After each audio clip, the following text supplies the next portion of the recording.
সুপ্রিয় দর্শক, শীতের দিনে আমার ক্যাম্পাসের দৃশ্য এটা দেখতে পাচ্ছেন।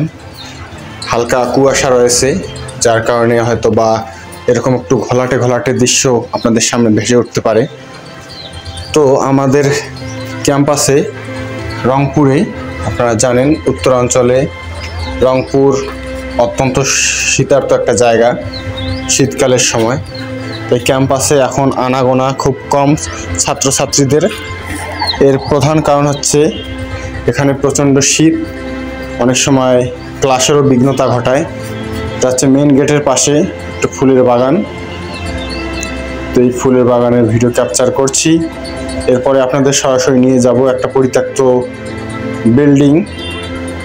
পরিত্যক্ত তো বলা যাবে না, এটা আসলে তৈরিই হয়নি, তো নির্মাণাধীন অবস্থায় রয়েছে। আশা করি এটা 2030 সালেও তৈরি হবে না, কারণ আমাদের প্রশাসনিক যেই ব্যাপারগুলো রয়েছে সেগুলো অনেক জটিল, যার কারণে একটা বিল্ডিং তৈরি হতে 4 বছরের জায়গায় 8 বছর, 10 বছর, 15 বছর, 20 বছরও লাগতে পারে, তার কোনো গ্যারান্টি নেই, বা আদৌ তৈরি নাও হতে পারে। তো এই হচ্ছে তার দৃশ্য। সুপ্রিয় দর্শক, বিল্ডিংটা অনেক আগে কিন্তু এই অবস্থায় রয়েছে এবং এখনও এই অবস্থায় রয়েছে। এইদিকে খেলাধুলা চলছে, ক্রিকেট খেলা চলছে। এখানে কিন্তু কোনো শিক্ষার্থী নেই। এখানে আমি দেখতেছি সিনিয়র অনেক প্লেয়ার, জানি না তারা কারা, অথবা আমাদের ইউনিভার্সিটির অফিসের লোক হতে পারেন। তো এই হচ্ছে পরিস্থিতি। সুপ্রিয় দর্শক, আপনাদের উদ্দেশ্যে বলে রাখি, আমাদের বেগম রোকেয়া ইউনিভার্সিটিতে কিন্তু চলছে উড়াধুরা খেলাধুলা। বিভিন্ন টিমের বিভিন্ন বিভাগের খেলাধুলা দেখতে ডেফিনেটলি ক্যাম্পাসে আসবেন।